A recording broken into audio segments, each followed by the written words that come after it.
Você já parou para pensar que a sua empresa pode estar pagando impostos a mais? O nosso sistema tributário é bem complexo e é comum as empresas pagarem mais do que o devido.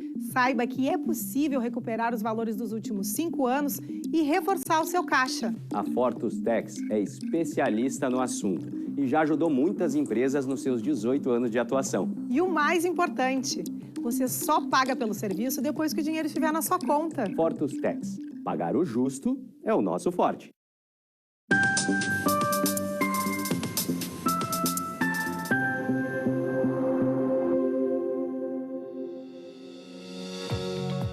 Olá, está no ar o programa Papo Certo de hoje. Comigo, Amanda de Oliveira e João Custódio. Olá, sejam bem-vindos. Hoje o nosso assunto é direito trabalhista. E para falar sobre esse tema, está aqui conosco a doutora Tayana Martins, advogada especialista em direito do trabalho. Ela que vai esclarecer todas as dúvidas sobre os cuidados trabalhistas na hora da contratação. Boa noite, doutora Tayana. Muito obrigada por ter aceito o nosso convite e estar no nosso programa de hoje. Boa noite, Amanda. Boa noite, João. Obrigada pelo convite. E se você tem alguma dúvida sobre esse tema, nos envie a sua pergunta pelo nosso WhatsApp 51 3029 8080, que a doutora Tayana vai responder todas as dúvidas aqui no programa. Nós já voltamos em 30 segundos.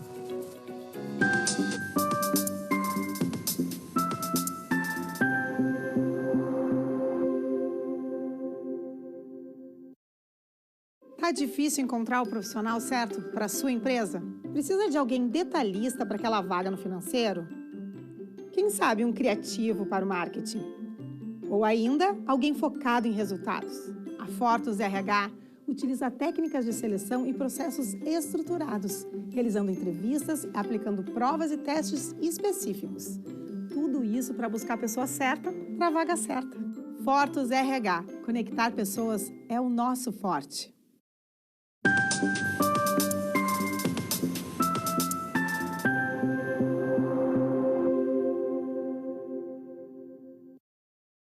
O Papo Certo está de volta e você já pode interagir através do nosso WhatsApp para tirar todas as dúvidas com a nossa convidada de hoje, a doutora Tayana Martins. Nos últimos anos, a gente viu o surgimento de pequenos negócios e, passada a pandemia, estão buscando contratar o seu primeiro empregado. E justamente nesse momento surgem diversas preocupações relacionadas ao risco de responder a uma ação trabalhista. Sendo assim, quais são os principais cuidados que o empreendedor do ponto de vista trabalhista? Bom, excelente pergunta. Normalmente, quando as empresas vão contratar o seu primeiro empregado, elas trabalham muito na informalidade. É quase que contratar um amigo, alguém muito próximo e acabam não cuidando de princípios básicos, como, por exemplo, já o anúncio da vaga, ele te traz empecilhos na Justiça do Trabalho. Por exemplo, quando tu anuncia uma vaga solicitando experiência com mais de 6 meses, a própria CLT traz estabelecido o período máximo, que é de 6 meses. Normalmente, já foi tema aqui nesse programa, inclusive, com relação à LGPD. O que está sendo feito com esses currículos, aonde eles estão sendo guardados, qual é a maneira de descarte. Esses são os principais cuidados na fase pré-contratual. Agora, selecionado o empregado, então nós passamos para os cuidados da fase contratual. Ou seja, foi anotada a CTPS, foi feito o contrato de trabalho, foi encaminhado para fazer exame médico. Porque, eu vou ter o meu primeiro empregado, preciso realmente gastar com exame médico? Sim, porque lá na frente isso pode te livrar de um problema muito grande, como uma doença ocupacional, como um trabalhador que você, por exemplo, contratou e ele já tinha uma enfermidade, ele pode dizer, não, eu adquiri no trabalho.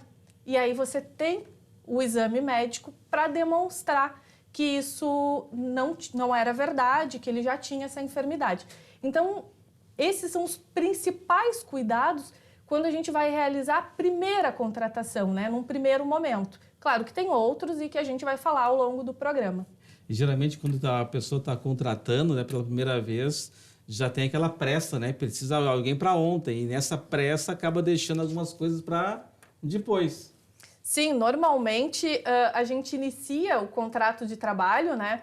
E depois vai registrar, depois a gente manda para fazer exame médico, depois a gente verifica qual é a forma. Não, quando tu inicia o contrato de trabalho, ele já deve estar registrado, já deve ter sido encaminhado para a contabilidade toda a documentação, aí ele já deve saber quais as funções que vai ser realizada, enfim, já deve ter todo o panorama do que esse empregado vai representar para aquela empresa. E, doutora, quais são os pontos principais que o empreendedor deve observar na hora da contratação? Bom, sempre que for contratar alguém, um ponto muito importante é verificar para qual a função que aquele empregado está sendo contratado. Eu estou contratando uma pessoa para fazer serviços gerais, por exemplo. Qual é o ramo da minha atividade? Então, eu vou verificar a convenção coletiva da minha atividade e dentro desta convenção coletiva eu vou verificar qual o salário base eu preciso ter para esse empregado, quais os benefícios eu preciso estabelecer para esse empregado. Por exemplo, esse empregado precisa ter plano de saúde, ele precisa ter seguro de vida, ele precisa ter um aparato especial para o trabalho dele. Então, tudo isso, quando a gente for realizar a contratação, precisa ter sido observado. Até o valor dos benefícios também, porque a pessoa vai dar um vale-refeição e pode ser que esse valor que está dando é inferior ao que foi acordado na convenção coletiva. E muitas vezes a gente pensa assim, vou contratar, o salário mínimo é X e vou pagar esse salário mínimo. Quando, na verdade, se eu tenho um funcionário que ele está representado por uma categoria, eu preciso pagar aquilo que está previsto na convenção coletiva, que muitas vezes é acima do valor do salário mínimo. Doutora, e em relação à convenção coletiva, existe um número específico de empregados para que essas regras sejam aplicadas? Não existe um número mínimo de empregados. A partir do momento que você vai contratar o seu primeiro empregado, ele já deve estar dentro das regras necessárias para aquela categoria. Então, assim, eu tenho agora uma pessoa para fazer o serviço de segurança. Então, preciso verificar qual é a minha atividade principal. Minha atividade principal é segurança. Então, vou olhar a convenção coletiva da minha categoria e vou verificar todos aqueles benefícios que ele deveria ter. E, claro, para evitar problemas futuros, eu tenho que implementar esses benefícios, né? Certo, então. Muitos empregadores justificam manter um funcionário sem um registro na carteira de trabalho com o argumento de que seguir todos os requisitos da legislação fica impossível a manutenção do negócio. Então, doutora, quais são os benefícios fixados na legislação trabalhista que normalmente deixam de ser utilizados pelo empregador? Bom, de fato, um empregado registrado, um empregado com anotação na CLT, ele custa em média 50% a mais daquele valor que a gente está pagando de remuneração. Para algumas empresas, e principalmente as empresas que estão começando, é um valor significativo. Acontece que, no futuro, esse valor ele pode ser muito maior se a gente seguir para uma demanda trabalhista, né? Por exemplo, as empresas não sabem, mas elas podem ter banco de horas para 6 meses, que não precisa de negociação coletiva. Basta eu negociar diretamente com o meu empregado. Olha, nós não vamos te pagar horas extras, mas nós vamos fazer um banco de horas e estas horas você vai retirar, né, previamente avisado. Então, isso já diminui um custo. As empresas que não estão inseridas no Simples, e daí aqui já para empresas de porte maior, elas podem, inclusive, descontar do seu imposto de renda os benefícios que está sendo dado aos trabalhadores, como vale alimentação, plano de saúde. Enfim, é sempre importante verificar qual o seu ramo de atividade e quais as regras que tem dentro da CLT que pode ser atribuídas de forma favorável para você. Essa economia pode sair caro, né? Muitas empresas acabam, às vezes, investindo nessa economia e depois, passado alguns anos, pode ser o fim dela, né? Ela pode ser inviabilizar a empresa no futuro. Tanto é que no último mês, né, a gente está falando em setembro agora, mas no mês de agosto, foi feito acordos na Justiça do Trabalho, no Sejusc, que é a primeira instância, né? No Sejusc de primeiro grau. Ou seja, quando eu ingresso com um processo, ele vai parar no primeiro grau. Eu, você, qualquer um que ingresse no processo. E tem um grupo, um conselho, uma vara específica para acordos. Nesta jurisdição de acordo, foram feitos cerca de 160 e poucos acordos, que a média destes acordos foi de R$100 mil. E tu imagina, para uma empresa que está iniciando, é muito. E justamente por pensar em uma economia que lá no final não foi tão econômica assim. Me assustei com essa média aí, né? Bem alta. Bom, partindo desses benefícios, quais os direitos do empregador que normalmente causam divergências com o trabalhador? Esse foi inclusive um ponto que a gente conversou muito, né? Quando pensamos nesse programa. Um direito muito comum que os trabalhadores pensam que possuem, mas que na verdade é um direito do empregador, é determinar o período de férias do seu empregado. O período de férias, ultrapassado o período aquisitivo de 12 meses, o empregador, então, tem mais 12 meses para conceder as férias. E não é a escolha do empregado. Eu quero tirar férias junto com a minha esposa, com meus filhos. Bom, se naquele momento não for o ideal para a empresa, o empregador ele pode dizer, não, você não vai tirar férias nesse momento, nós vamos lhe conceder o seu período de férias quando estivermos com menor produtividade ou em um outro período que seja mais favorável para a empresa. E não raras, às vezes, a gente escuta o trabalhador dizendo, eu ia tirar férias e meu empregador não deixou. Porque, de fato, esse é um direito do empregador, escolher o período de férias do seu empregado. Imagina no comércio varejista de roupas, né? Todo mundo tirar férias em dezembro, bem na época, né, de alta de sazonalidade. Então, realmente ficaria muito difícil dar férias para todo mundo no mesmo período, um período que há muita sazonalidade, muitas vendas, no caso do comércio varejista. Né? E, doutora, falando sobre férias, então, até para deixar bem esclarecido aqui para o nosso público. Então, o período de férias, ele é a partir de 1 ano até 2 anos? Isso, o período de férias, ele é, primeiro tu fez o teu período aquisitivo, que são 12 meses, ultrapassado esses 12 meses, o empregador ele tem mais 12 meses para lhe conceder o mês de férias, que ele pode, inclusive, ser partido em períodos, né? Eu não preciso dar os 30 dias corridos ao meu empregado. Perfeito. Então, assim, se pudéssemos resumir como evitar uma relação de trabalho que termine em processo judicial, quais os cuidados que o empregador deve observar? Eu acho que o primeiro ponto, e talvez o mais importante, é o relacionamento com o trabalhador. Há um estudo que diz que grande parte das demandas trabalhistas elas são originadas de cunho emocional, o desejo de vingança do empregado. Eu me senti injustiçado e eu quero me vingar e, portanto, eu ajuizo uma reclamatória trabalhista. Muitas vezes, isso já foi pesquisado e comprovado, que muitos empregados eles deixam, inclusive, de receber algum benefício e não ingressam com uma ação porque eles se sentem próximos à empresa, eles se sentem gratos pela empresa, eles gostam daquele ambiente de trabalho.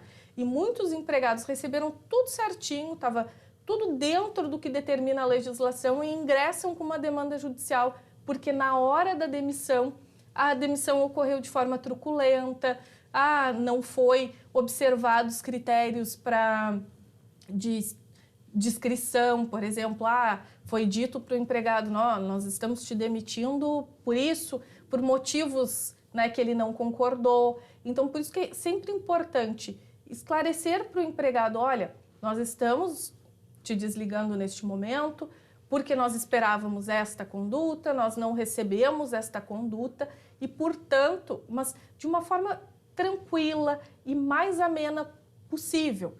Investir em treinamento, em capacitação do empregado e, claro, em uma boa consultoria, né? É importante que as empresas tenham sempre os profissionais que lhe atendem, pessoas que sejam aptos ao mercado de trabalho e que estejam preparados para também lidar com esse tipo de situação.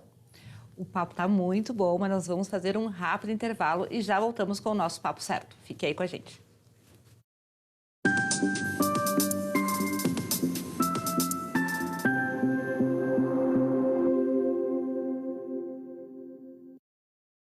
Em tempos de juros altos, margens reduzidas e incertezas, rever estratégias é fundamental para manter o seu negócio competitivo. Esse cenário exige planejamento e organização financeira. Nessas horas, qualquer ajuda é bem-vinda, mas a ajuda de um especialista é necessária. A Fortus Consulting conhece na prática e tem as soluções adequadas para cada situação. Fortus Consulting. Melhorar os seus resultados é o nosso forte.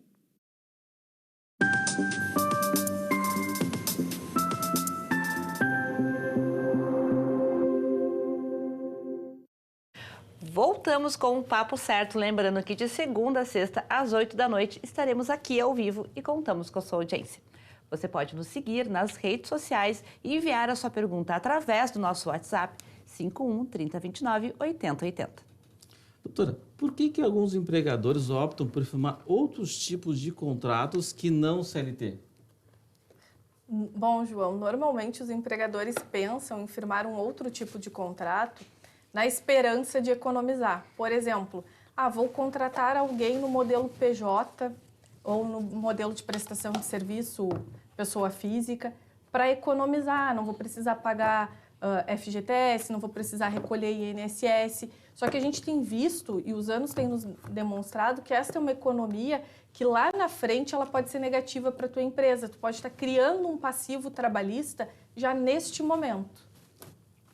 Existem pontos negativos para o empregado que não tem CLT?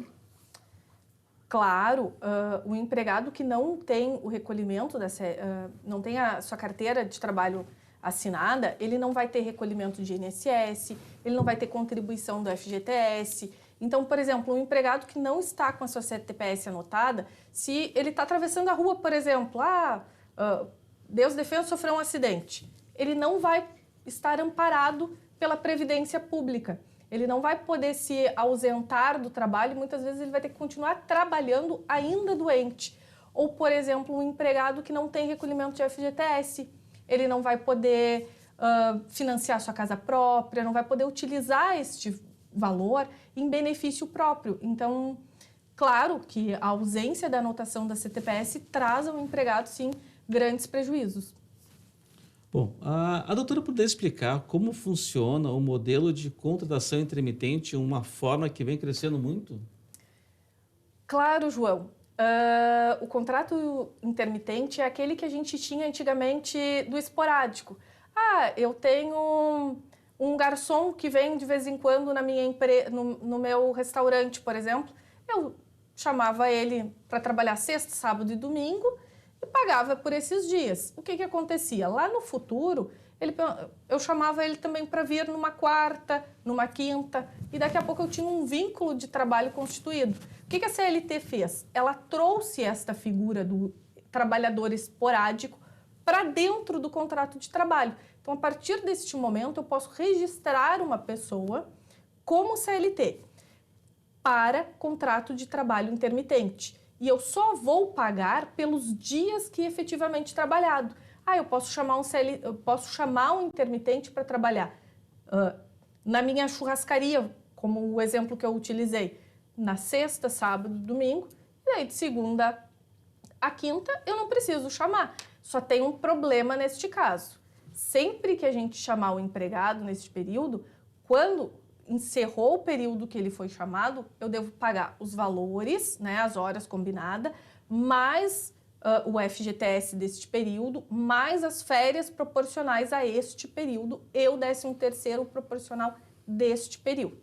Até esse exemplo fica bem lúcido, né? Mas eu vejo também até lojas do comércio, grandes magazines varejistas também contratando esse modelo do intermitente. Sim, e nada impede que tu tenha mais de um contrato intermitente. Por exemplo, eu posso trabalhar na loja A, B, C ao mesmo tempo. Sim, no mesmo... Desde que não seja no mesmo dia, né? Mas com contratos concomitantes. Não, eu realmente não estava escutando. Eu, na minha concepção, entendia que ele não poderia trabalhar em outro lugar nesse mesmo período. Então, por exemplo, se a gente pegar o exemplo do garçom, né? Ele pode trabalhar sexta e sábado numa churrascaria e domingo em outra. E ter esse contrato de intermitente com as duas churrascarias.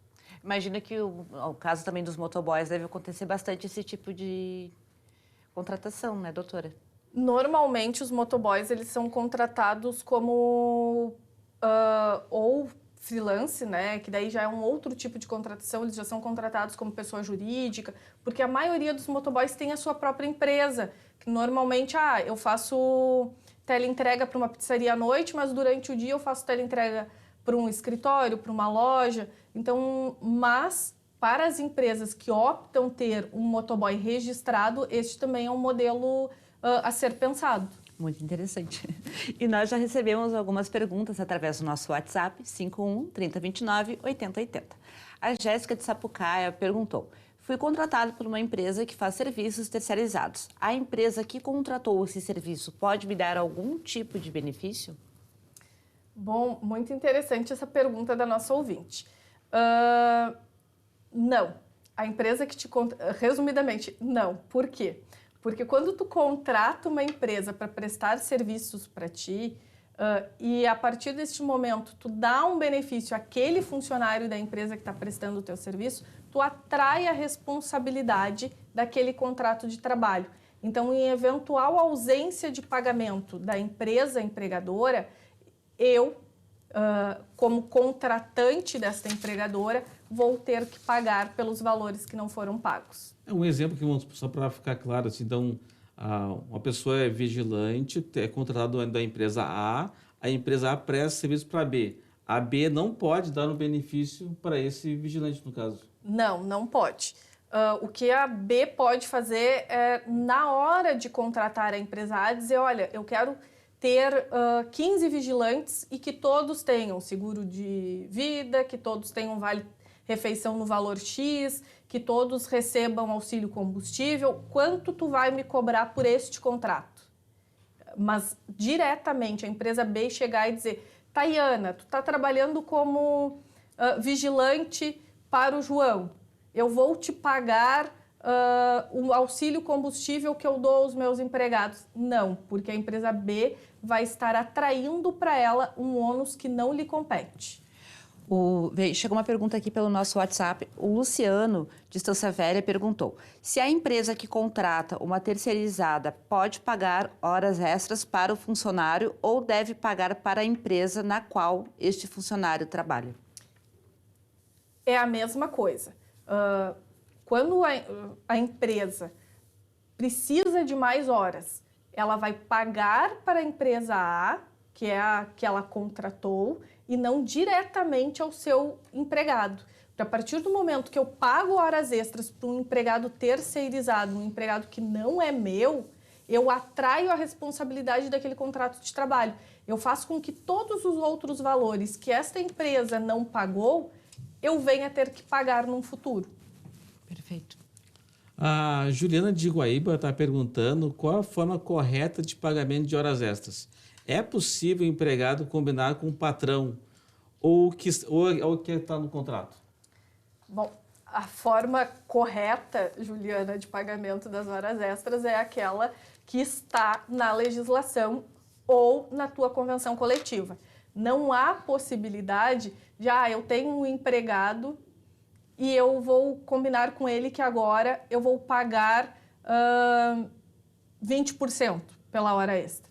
Não, porque depois, em uma reclamatória trabalhista, eu vou ser obrigada a pagar a diferença. Agora, a minha convenção coletiva, que é negociada entre os sindicatos da categoria de empregado com a categoria de empregador, e ela estabeleceu um percentual diferente, então eu vou poder pagar esse percentual diferente. Por exemplo, a gente vê convenções coletivas que estão fixando 70% de percentual para hora extra 100%, porque em contrapartida há um outro benefício nesta própria convenção coletiva para compensar os 30% que foram tirados.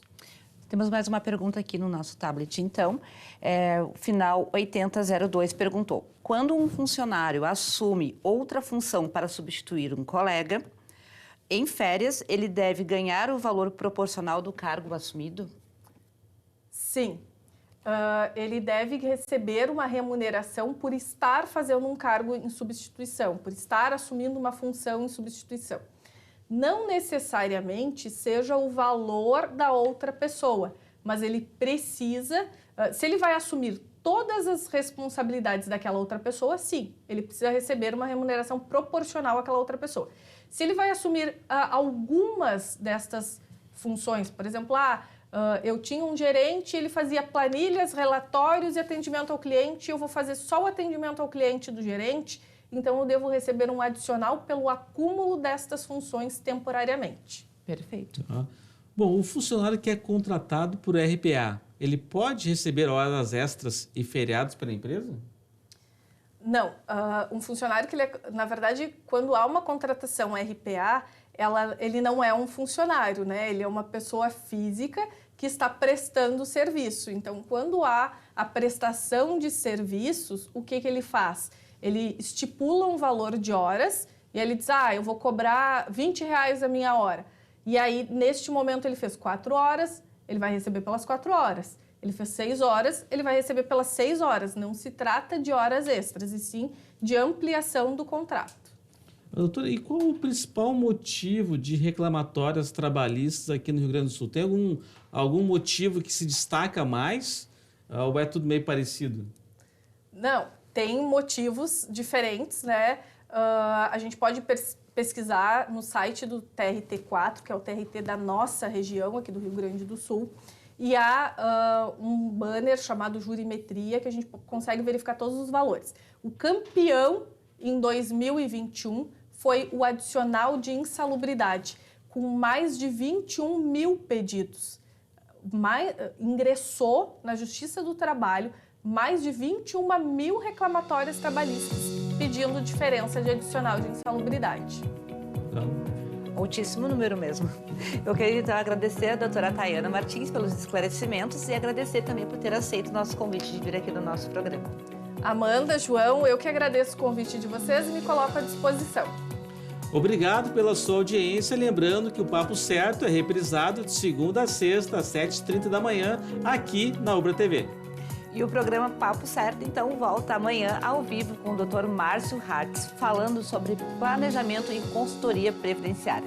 E se você tem alguma pergunta sobre esse tema, pode nos mandar aqui pelo WhatsApp 51 3029 8080. Até lá!